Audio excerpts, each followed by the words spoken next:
Wonderful. Good morning, everyone. Thank you for attending. Good morning again. We're just taking a second while everyone drops in, but I just want to immediately say welcome to our Integrative Health Sciences and Holistic Nutrition webinar today, where we're going to be talking to our program dean experts. But of course, we want to give everyone a second to get settled. And honestly, we'd love it if you wouldn't mind posting in the chat really quickly where you're attending our webinar from. It's sort of fun to see where all of our students are located across the US and the world, to be honest. And as Nice. oh, sorry. I was just going to say hello to everyone. So nice to have you all here and tell us where you're from, as Amanda has indicated. Hi, Tara. Let's see. So, let's see. It says host has disabled attendee chat. Yeah, Oh, it's no. not there. I'm so sorry. 1 second, y'all.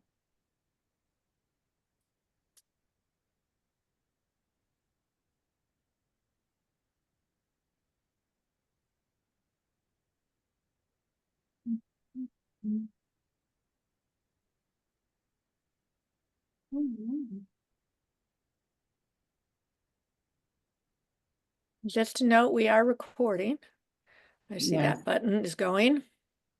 And I apologize, everyone. I'm looking really quickly to see because I am not showing that I have any settings. Looks like on my end, it's only I can talk to hosts and panelists only. Everyone. There we go. Something's showing. Okay, Yeah. I think we got it fixed. Thank you for pointing that out, friends. Sometimes there's little human technical errors. Well, as we get started, really quickly, a couple sort of just housekeeping things is everyone is muted only because we are recording for those students who could not attend today. So we can send that out, but please, as we are going along, we love the interaction. So if you do have questions, you can post them in the chat or the Q&A box. And we will 100% try to answer those as we go along. And worst case scenario, if we don't get to it, we'll be following up afterwards to answer your questions. And then of course, second, we always recommend when you're putting in a chat, where it says to, when you're typing your message, you can click everyone. That way, as you ask questions and chatting, everyone can see your questions. And I think that's always a good opportunity because a lot of times people, if you have the questions, someone else does as well. So I think that's awesome. But we'll go ahead and get started. And once again, thank you for coming to our webinar today. My name's Amanda Heller. I'm the Director of Enrollment Services here at ACHS. And I work with our full admissions team. And real quickly, I just want to talk a little bit about who ACHS is. A lot of people don't realize we have been around for 47 years. Our founding president, Doreen Peterson, started the college in New Zealand. And then it came over here to Portland, Oregon in the US. And we've been thriving as a distance college since then. We are fully accredited with the DEAC, which is recognized by the U.S. Department of Education. So we're a fully accredited school, and we offer certificate, diplomas, up through full degree programs, including master's and doctorates. And we also offer all kinds of continuing education and micro-credentials for professional and professional learners, honestly, and people who want more of a softer, casual experience, and they're not ready for a full, program quite yet. Another thing ACHS is really proud of is we are a full certified B Corporation. And what that ultimately means is we put people before profit. So it's part of our mission that we focus on providing the advancement of evidence-based and integrative health wellness education with a focus on sustainability and healthy futures for all. So we really try to provide that student-centric, sustainable perspective in everything we do, and it's something we're really proud of.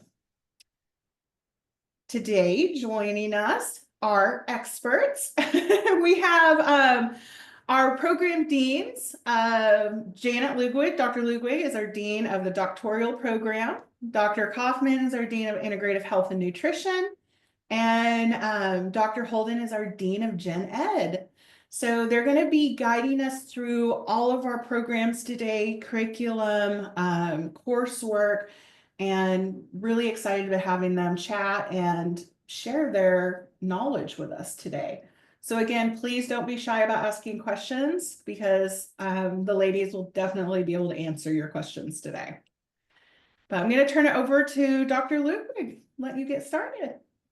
Thank you, Amanda. It is such a pleasure to be here with my colleagues talking about the way I look at it and the school looks at it is integrative health is like the umbrella.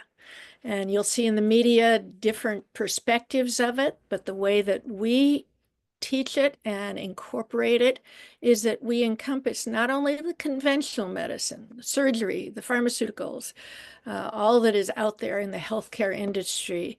We combine it with the complementary and alternative medicine, in particular aromatherapy, herbal medicine, which you can get specialties in, but also stress relief, yoga, music therapy, art therapy, all of those that help with the whole being. And of course, self-care, which includes taking care of yourself, physical education. And all of these are incorporated into this. And we envision our graduates being integrative health practitioners. They're going to be kind of the bridge between all of these three to know what to do, kind of like the way I look at it as a concierge. And the result of this is the integrative healthcare will help the client, and eventually a practical individualized wellness support strategy for optimal health and whole body health will come out of this. So you may be here to talk about integrative health, but even within that, you have a special interest in aromatherapy or nutrition, which is my field, and dealing with all of that. Next slide, please. And indeed, if you are going with integrative health, it's growing. It is a field that is growing tremendously. Now, be aware that this is in the United States from 2020, $15 billion was spent on the complementary and alternative medicines. And this was done along with conventional medicine. And we all know that insurance companies are now paying for a lot of this. But you can see that over these years, 23 to 2030, the money spent will be increasing 24%. Next slide, please. And as a overall, what are our courses like? The individual deans will talk to you about their field, but basically we give you training in health, disease, lifestyle, and environment, as well as bringing in, as I talked about, counseling, psychology, and complementary and the alternative medicines. And we want you to be able to be specialists. You will navigate for the clients in this current healthcare system that is so complex. It's a complex system of specialists, medical imaging, pharmaceuticals, and procedures. And that's just getting the traditional aspect of it. But along the way, we also have practical labs and practice consulting wellness coaching sessions to not only give you hands-on experiential learning techniques. Next slide, please. This is rather large, but these are all of our integrative health programs. As Amanda has pointed out, we have certificates to get you started that will lead into the associate degrees if you wish. That will then lead into the Bachelor of Science.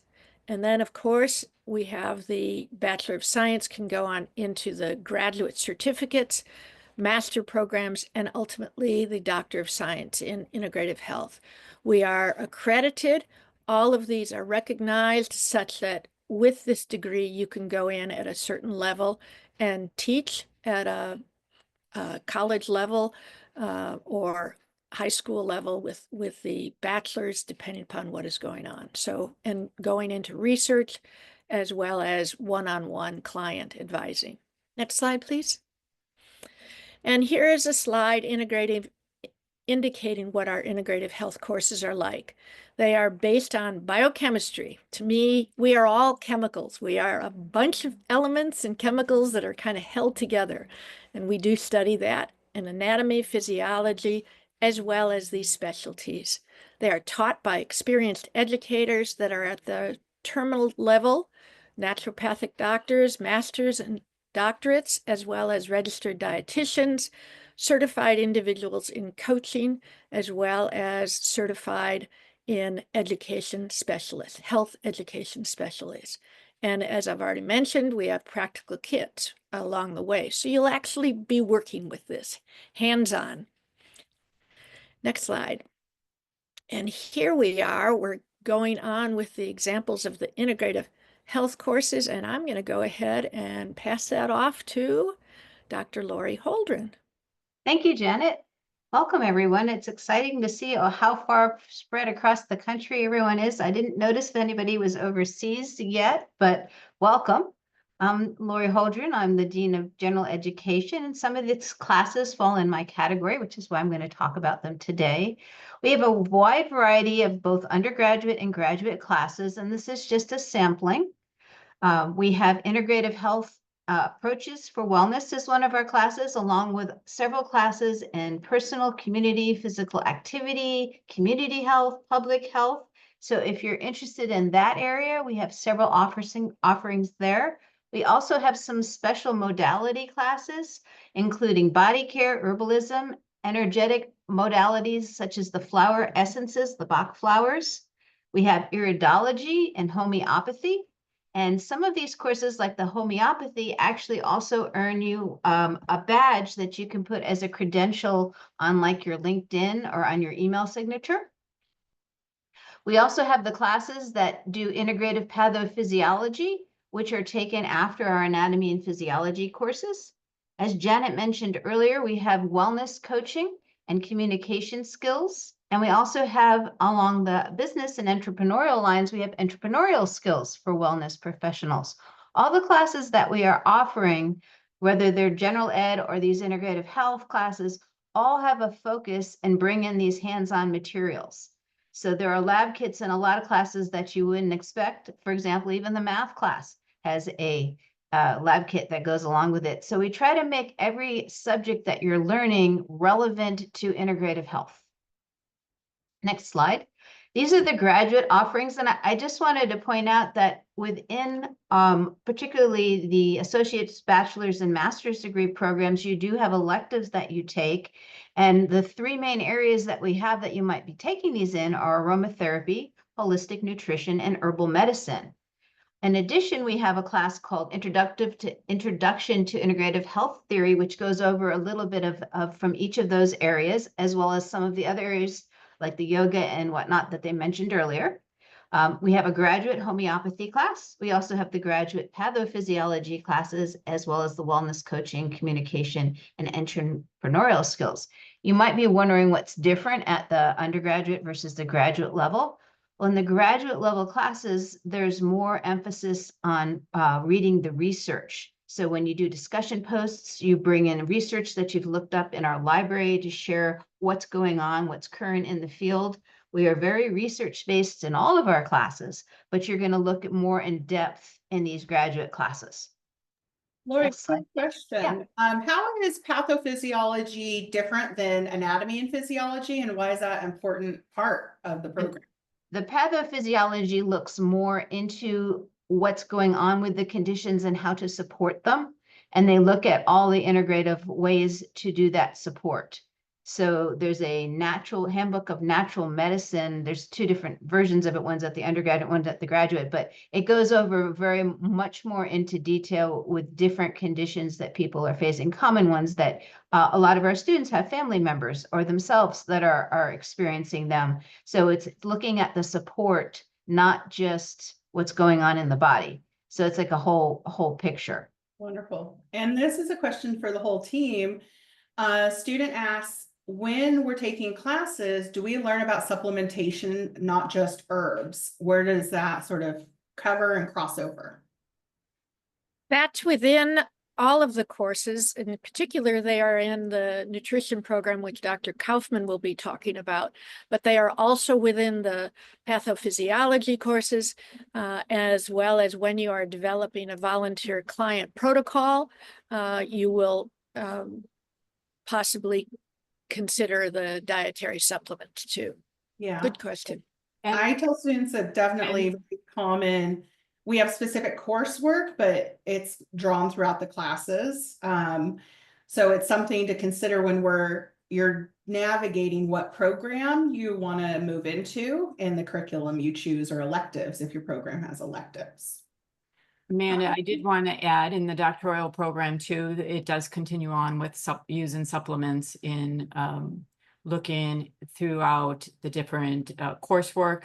There is integration with how to use supplements for a condition or a disease.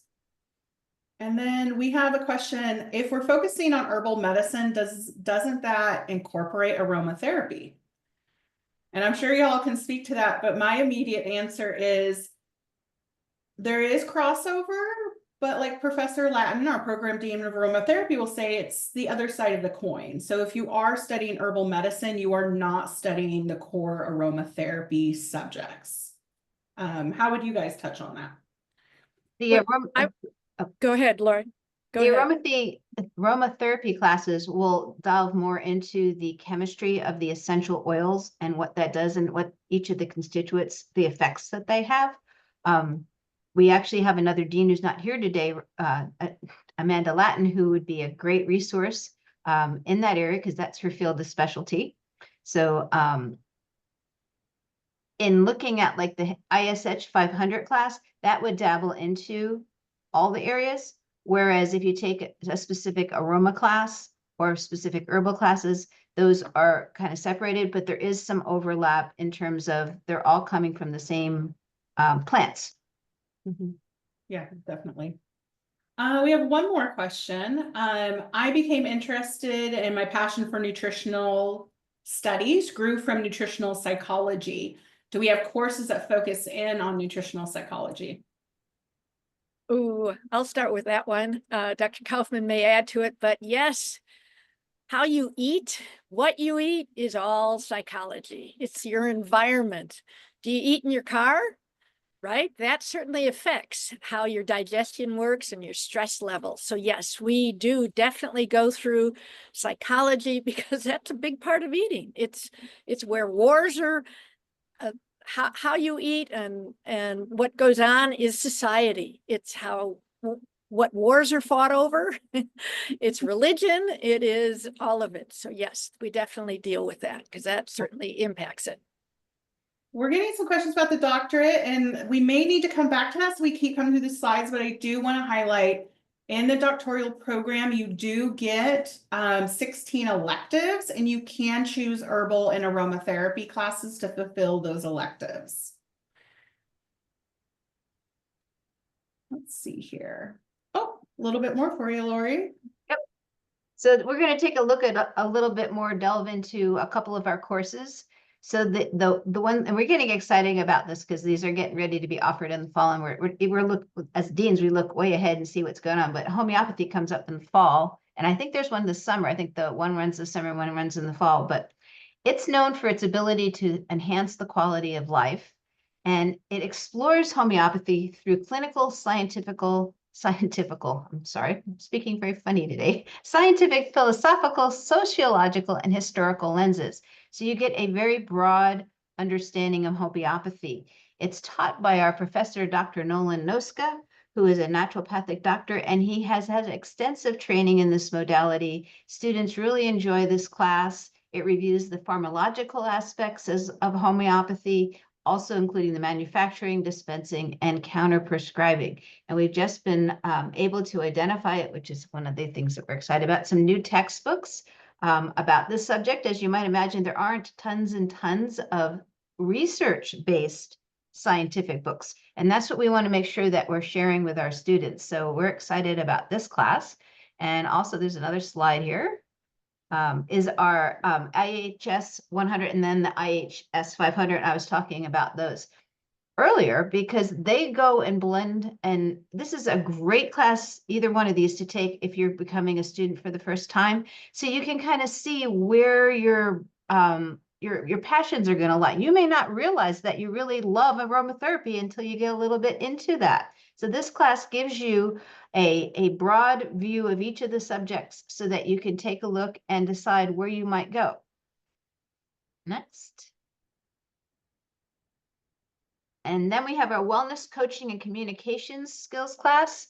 These are also very popular classes because you get to practice coaching sessions. You learn how to be a coach.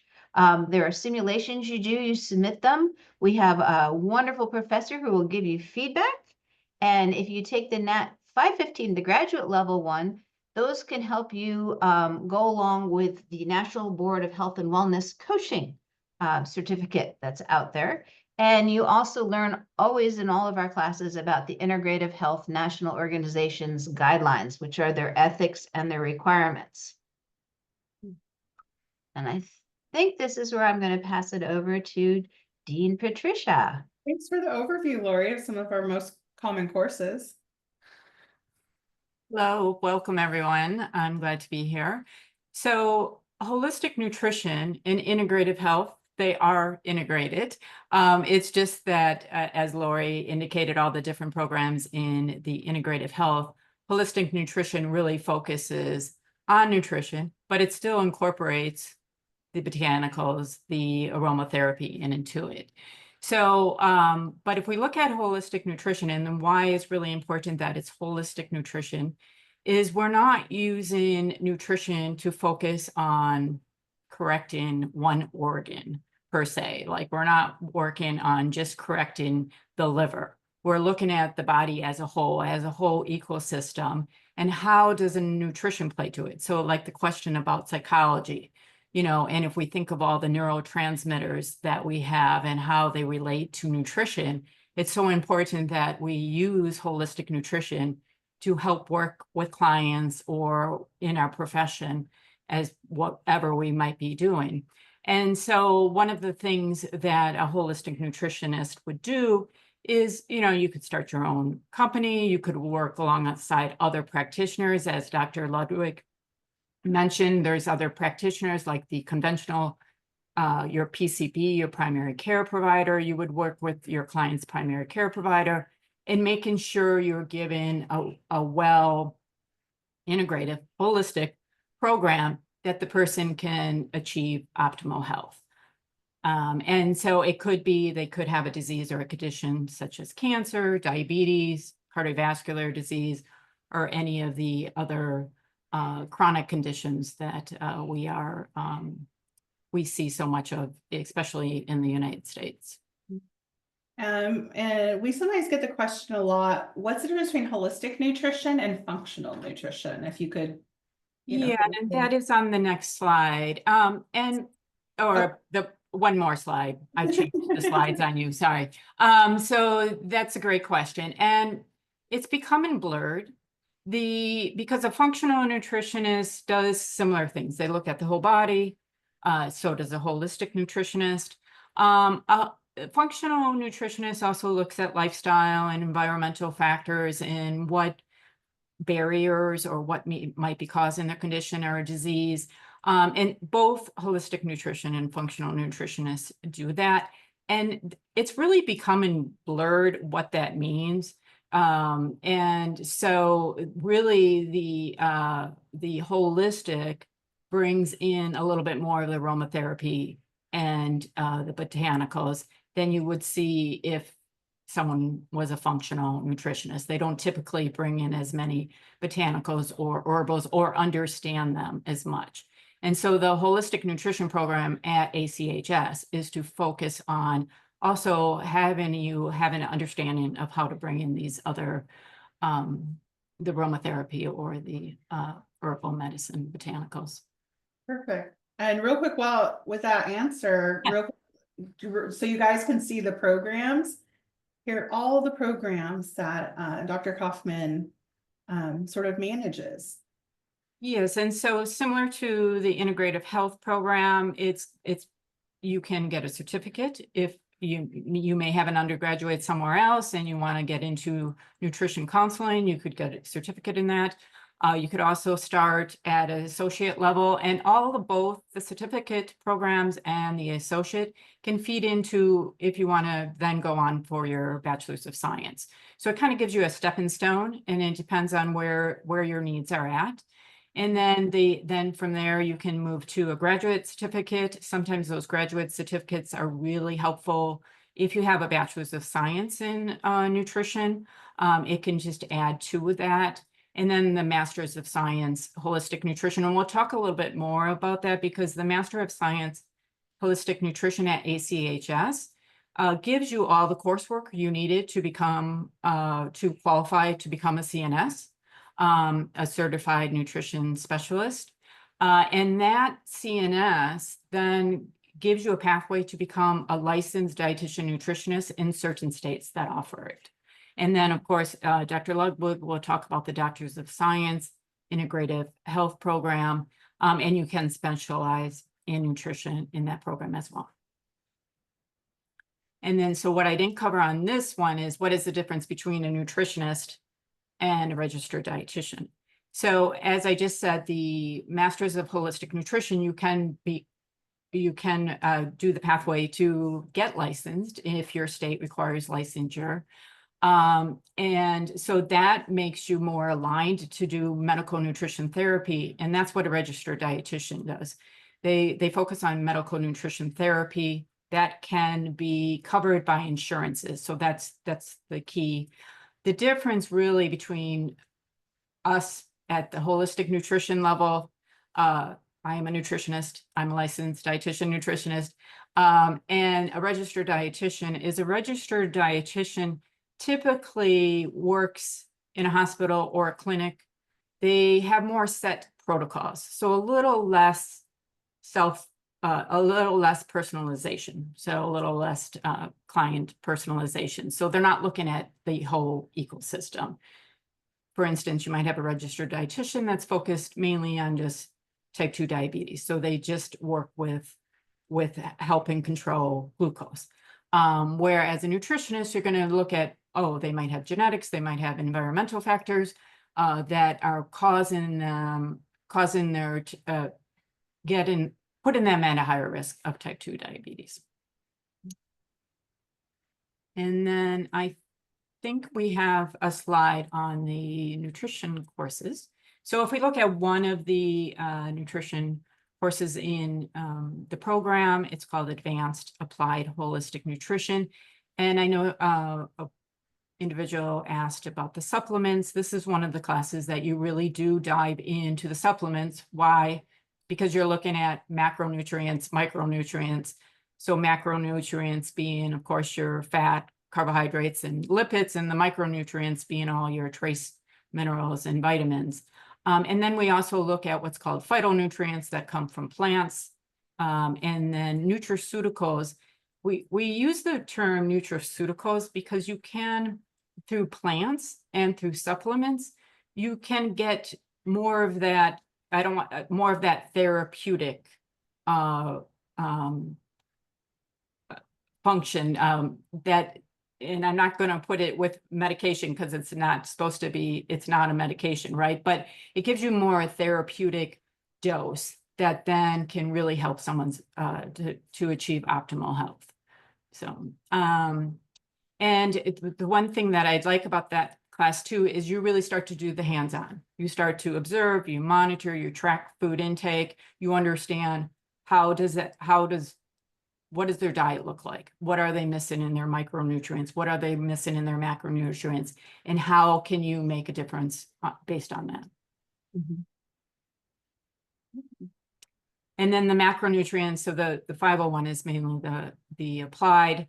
We're looking at both micro and macro. And then the 502 really dives into the macronutrients and how they impact our metabolic processes, and and a number, our health, our GI system. And then it also brings into the not only nutrition, but how does physical activity, how does stress, how does all of that impact our health? We had a quick question. Can a holistic nutritionist run labs and see patients? Yes, of course, they can see patients, clients. We don't call them patients as a nutritionist. We call them clients, refer to them as clients. Anyone can run labs. You as an individual right now could run out to Quest Health and run your own labs. But they do in the holistic nutrition program, they learn how to work with different labs, especially in the doctoral program. But both in the holistic nutrition and the doctoral, they look at labs when you go down the pathway of the CNS, you get more exposed to functional type of labs, and based on your state requirement and the functional lab, you can get a practitioner account. So it's really depends on your credentials. And so that dives into the CNS. A number of the functional labs do look at the CNS as having the right credential to order functional labs. The CNS, the holistic nutrition program, is all the courses, and we have worked this out with the BCNS, which is who administers the CNS. That our master's program, it's 36 credits, and it allows you then to work on your 1,000 hours. So the CNS does require 1,000 supervised hours. And then that allows you to sit for the board exam.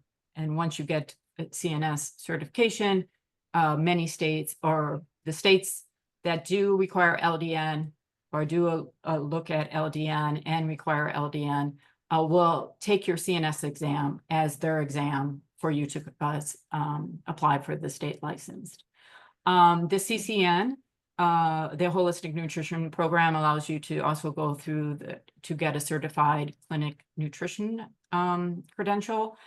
Not all states recognize that as a pathway to get your licensed dietitian nutritionist, but a number of states do. And so it's really state to state. So knowing your state laws is really important. And then the board certified in holistic nutrition, that you can get that certification if you have a diploma, associate's, bachelor's, or a master's degree. And there are certain requirements of that as well. Keep in mind that none of our programs allow you to qualify as a registered dietitian. And I also want to just highlight is, if you are uncertain about your state laws, we provide amazing resources on the college website, but also as you're working with your admissions advisor, going through the admissions process, we can provide you all the resources directly to research your state laws. There's some amazing organizations, which include the NANP as well, that have amazing direction to help guide you in understanding that. So your admissions advisor will 100% be able to provide all of those important links and pages and organizations that can help you navigate your individual state laws and compliance and policies. Let's see, Ralph had a quick question. If someone does want to go down the pathway of becoming a clinical nutrition specialist, how do they get their 1,000 hours? You work with the CNS supervisor. Yeah. And it can be virtual. The CNS does have, if you do go to the CNS, the ACN, I think it's the AC, sorry. Too many websites in my brain. It's theana.org, and you will see the requirements to get your CNS. And they do also, they will send you a list of CNS supervisors that can work with you. And the one thing that's keep in mind, it goes back to your state regulations. So if you are in a state that requires you to have your LDN, you do need to work with a supervisor that is licensed in that state. So there are some nuances to that. So, but the CNS, and as Amanda indicated, they do know all the different state requirements. So you can either work with Amanda, or you can look at and peruse the CNS, and then always come back to me. I'm more than happy to help guide you on that too. Right. Let me also add, not only is Dr. Kaufman a CNS supervisor, but another of our instructors that teaches in the nutrition level is also CNS and supervisor and consists with that. So thank you. Okay, do you want to go to any notes from this slide? I think it's just more about career pathways, and I know students usually have a lot of questions about the variety of work they can do. Which I think I can handle that later on. And any questions about those? Yeah, let's go ahead and do the Doctor of Science. And then we'll go into the professions, and hopefully we'll have an open forum and talk about jobs that are available. Basically, our Doctor of Science is in Integrative Health. It's 60 credits total, 44 required. As Amanda has already said, 16 are electives, which can be in nutrition, which can be in aromatherapy, can be in herbal sciences, or you can do one of each, a true integrative health degree. It can be done in a 3-year minimum. You do have to have a 12-credit dissertation. That is the ultimate of your, not only your career, but also we hope is the beginning of your, it's the ultimate of your education, and we hope it is the cornerstone and the beginning of your career, because that's what we want you to do, is be successful in the field. You do have to have a master's degree. We prefer it to be in health and wellness, but we do take other master's degrees, and they may have to take other nutrition basic programs to go through that qualify for the electives. And this is for professionals, educators, researchers. We target these areas to get you going. And these are for people who want to change the health policies, whether it be at the community level, the state level, or even the global level. We have a few students in the World Health Organization. We want to drive the advancement of integrative health, because that's the way we're going to improve health and wellness.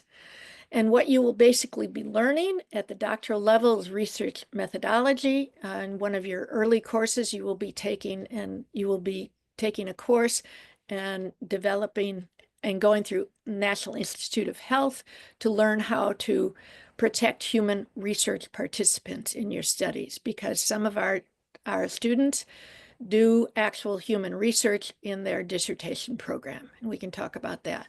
You have to have effective communication. That's what you're going to learn. Every single course has an oral conference, one-on-one with your professor, as well as Zoom meetings. You will be presenting and working with your colleagues within those classes. You must be developing a network so that when you not only develop your protocols, you're going to lean on other people that you've been with in your future career.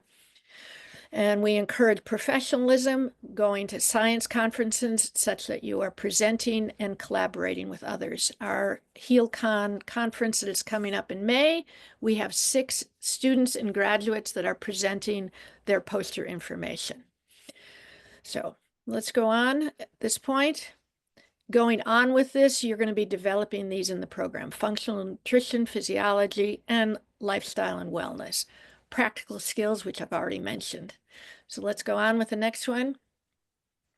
This is where I love to talk to you about it, because we want the cornerstone of your successful career will either be your master's degree, which will be a literature review, but then going on with your Doctor of Integrative Health, your dissertation is going to be possibly an experiment. Let's go to the next slide, and I think I'll show that. Yes, you can have at the doctoral level, these are projects that have already been presented at NANP conferences, and they were master programs. These were literature reviews. One of our students did the Haitian tradition of herbal medicine. She actually had lived in Haiti and was familiar with this.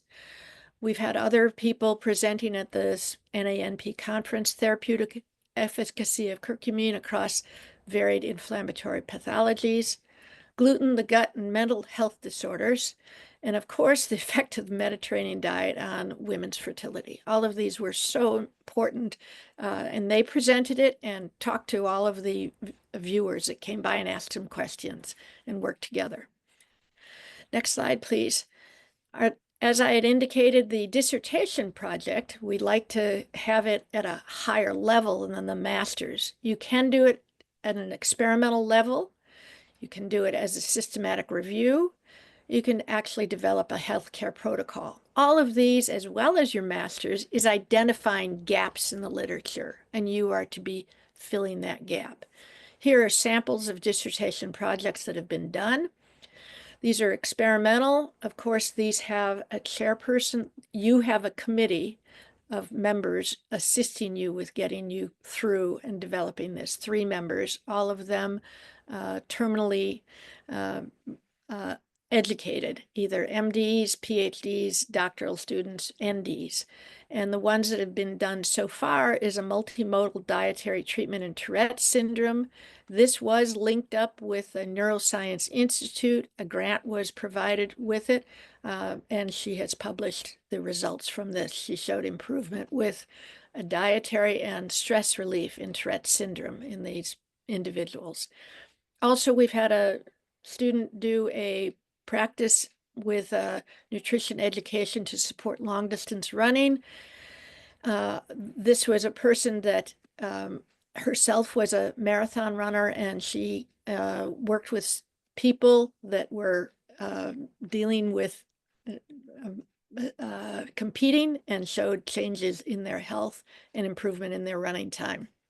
And this is one of the most recent ones, beef's fatty acid profile and its role in human health. This was linked with the Utah State institution, and the person took samples, or the institution took samples and recorded the fatty acid profile of grass-fed, regenerative-fed, and confined animals that were raised in confinement. And of course, the grass-fed, pasture-fed beef had the most unsaturated and the most healthful fatty acid profile.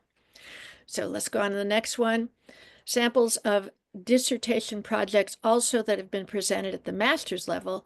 We had overlaying of magnesium that was missing in the drinking water, and this person overlaid a municipal magnesium in the waters with the cardiovascular risk in the United States. And believe it or not, it showed that if there was no magnesium, then there was a higher risk of cardiovascular disease in that. So these were really exciting. And then another one did a 21-day purification program grounded in the trans-theoretical model. Next slide, please. Yes. A quick question. A student asked, so a dissertation is not necessarily a book or a book length, but can it be turned into a book? Oh, that's a very good question. Yes, it can be turned into a book, but you still have to write it in the dissertation format. You still have to have it approved. And if you are dealing with any human subjects relative to it, you have to go through an IRB committee, Institutional Review Board. You still have to develop it in the format of the dissertation. But yes, you taking that into the book form has been done by some of our students. And I think I've got one of them that's already in there that she developed a book. One of our past students was Rebecca Katz, who has published 3 books, nutritional improvement for cancer patients. That was her main thing. So yes, it can go to a book form, but you still have to write a classic dissertation, and you have to defend it. to your committee and the administration, the CFO, the academic officer and the president do attend your defense, and you have to justify what you are presenting. Good question. I think this is a good leeway into professional pathways, is that both at the master's level with your capstone projects or with the doctorate and the dissertation, we want to encourage students to do projects, dissertations, research, and not just topics they're passionate about, but maybe they're already involved in their field or will help them move into their field of study as well. So that's something we really try to encourage. And I'm sure the deans could talk to that as well. Right. And while we're on that topic, I see Tiffany H. asked about, she's already working with an integrative health MD.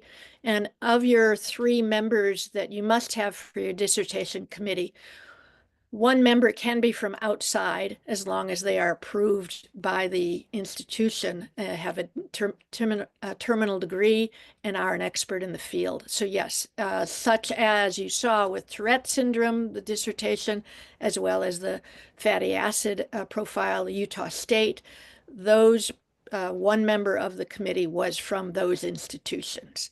And it may involve doing an IRB from that institution too. In other words, making sure that the human subjects that you might be working with are protected. That's so important in this day and age. So we make sure you have all that.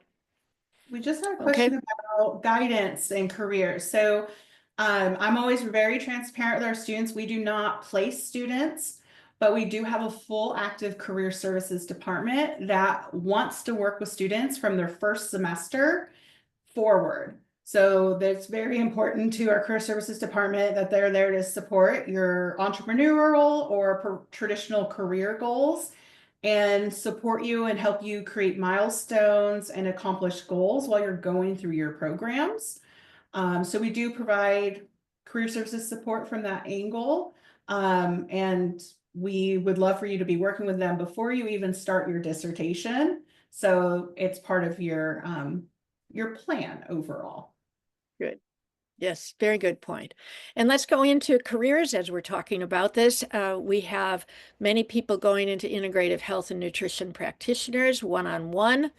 Dietary supplement manufacturers, we are aligned with one dietary supplement company that encourages our students. In fact, they've even funded one of our doctoral or master's students through the program.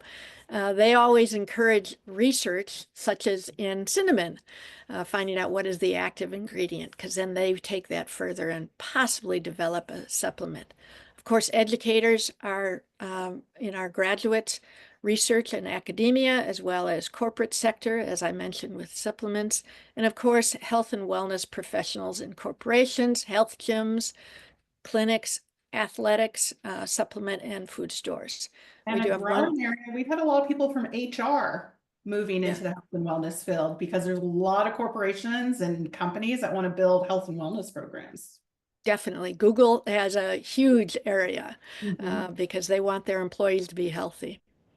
Anyway, this is one of the graduates from our program. The doctoral program came over from Hawthorne University, so it's been around this program for 20 years. It's only been at ACHS for now 2 years, 3 years, I believe. Anyway, she was a co-founder. She is co-founder of Integrative and Functional Nutrition Academy, as well as she is an author. And not her dissertation, but afterwards she was a contributing author to the medical textbook Integrative Gastroenterology. That's one of our graduates. I believe the next slide. This is a recent graduate, and he is teaching now at the Institute of Canadian School of Natural Nutrition, as well as he is certified not only with the NANP, and he will be presenting also at the NANP exam coming along. So this is one of our recent graduates. And then this was the person who had done the talk about the fatty acid profile in cattle that are raised either pasture fed or in CAFOs. And she also is a entrepreneur and the co-founder of Paleo Valley and Wild Pastures. And she does a lot of talks, as this is where she presented some of that information on the on that. So good. We've got questions. Yes. Does anyone have any? I'm going to go back also, seeing if there's any quick questions. We did, Marnie had a quick question about financial assistance for travel, and overall, unfortunately, we cannot provide travel assistance for all the students that are presenting research. However, in the past, we have had scholarship opportunities. Last year, there was a $2,000 scholarship opportunity that graduate and doctoral students could apply for. And part of the scholarship was if you were accepted to present at a conference, those funds were to help. So it is possible there's some scholarship opportunities in the future. But do the program deans have any tips with students that want to go to conferences, whether they're presenting or not, and how to do that, you know, financially as a student? Right. NANP also offers scholarships, and you have to write an essay and tell why you want to go to the HealCon meeting, which is in May of this year. And that is correlated with the NANP organization. So one does, I know one organization does. And the best way to know about that is we really encourage students to join professional memberships under student memberships while you're in school. It's a great affordable way to be a member, but also immediately get you involved in what's going on in the industry, research, conferences. And so you get those, if you're usually part of that, you get those messages about upcoming scholarship opportunities through the organizations themselves. Good.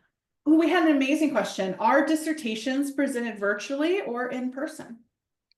Ooh, yes, they are what we call defended, not only privately to your committee members, but then they can go ahead, and we have a few that will be doing webinars, just like we're doing a webinar. They will do a webinar on what they presented. And we hope to have some of these part of the ACHS curriculum.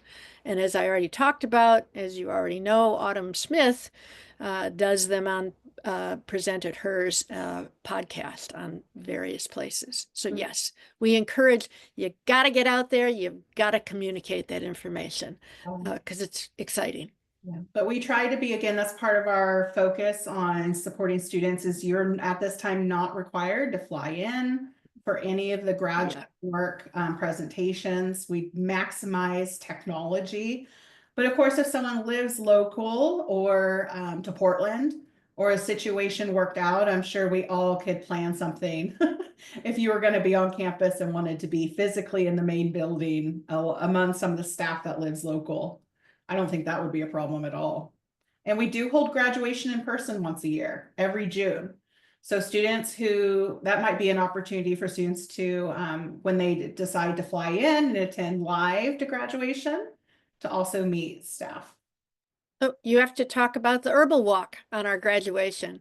We do have a live herbal walk that is led by our aromatherapy dean and our herbal medicine dean, and you'll learn all about the natural resources that are in the Portland area. It's really, really fun. We try to have some fun events at graduation.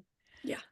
We had one last question. How do you achieve a recommendation from the program dean admissions committee? So that actually gets into, I had a couple little slides. So whether you're applying to, an undergraduate, a master's, or a doctoral program, really the process starts at the beginning, submitting the application. And a lot of my students are not here to go to school just because it's time to go to school. There's a very strong passion that they're wanting to fulfill. So I find my students fill out the application fairly easily because it's so easy for them to express their goals and what they're wanting to achieve.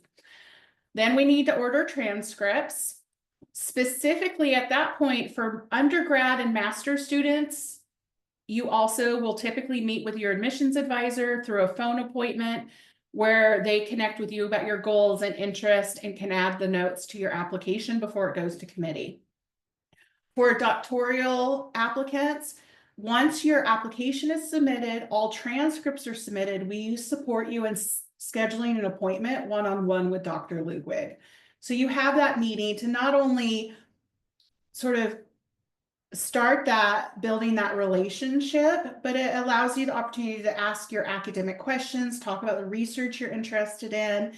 And Dr. Ludwig also gets the opportunity to go through your academic history, your background, and then she provides that recommendation back to the admissions advisor to be part of your file for the admissions committee.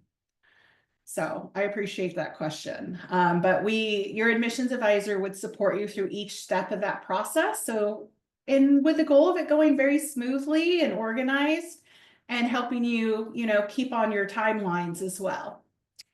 And of course, upon acceptance, we help you build your academic plan, help you start securing funding. And that can look different for every student. Some of my students have college plans or their employers are helping cover expenses. We have military benefits, federal financial aid. So we help you put all that together. And then at the end of those steps, help you finalize enrollment, complete orientation, and start classes. Oh, with that said, our next, a lot of people don't realize that we are a continuous enrollment college. My students don't take the summer off, which is why you can finish the doctorate program in 3 years. So we do our 15-week summer semester begins May 5th. And for students that did not quite make timelines, whether for personal or other reasons, we do have a summer 2 session that begins in June 26th. So students can begin their academic journeys before the traditional fall semester. And as we've mentioned throughout the slides, this is my entire admissions team. You may recognize some faces or names if you've already worked with anyone, but we are small but mighty. And we're here to guide you through the process. We can help you get connected with program deans, resources about state laws, scope of work, and honestly, at the end of the day, helping you navigate all of your options to find the best program for you and help you just get started with your goals. Do we have any other questions? Oh, Carrie just added Herbalists Without Borders. They have student memberships too. I appreciate that. That's awesome. Let me also add here, we're all available. The deans are all available to help you if you need anything. So please, let us know and we'll get you going, because we have to improve the health of this world and not only the people, but the environment, and this school really does it. So take that into account. Neat. Even though we've been around almost 50 years now, we're still small. And so our students actually have access to all staff, and that includes the program deans. We want you to have those relationships and to network and use honestly, the experts you have around you to help you succeed and meet your goals. Yeah. Another question. Is it difficult to complete school while having a full-time or part-time job? I want to say yes, because if school is easy, everyone would do it. But where we uniquely come in is we do not force students to go to school full-time. We approach every person we work with as a true individual. So we look at your schedule, your work. Are you commuting? Do you have family, kids, other responsibilities, and help you navigate what is going to be the best schedule for you as a student to achieve your goals. And so your admissions advisor will go over the time commitments and help you navigate if it's better to be part-time versus full-time, for example. So that way you are set up again to thrive and be successful and keep your grades up. Karina, I appreciate that. It's not easy, but it's doable. And I think that's where it comes in. We have full student services. We have your professors are available. The deans are available. We have peer tutors. And we have so many resources to support you. And I agree, it's not going to be easy, but it's doable. And it's going to feel so darn good when you're finished.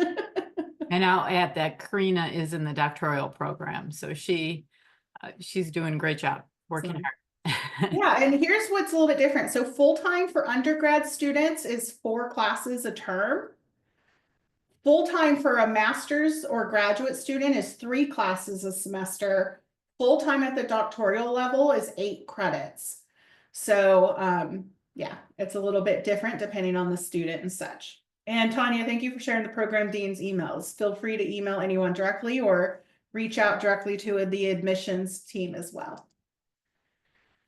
Well, I think we had a very successful question answer session. If anyone needs anything, please touch base. And thank you, program deans, for joining us once again to support us and going through the programs and curriculum.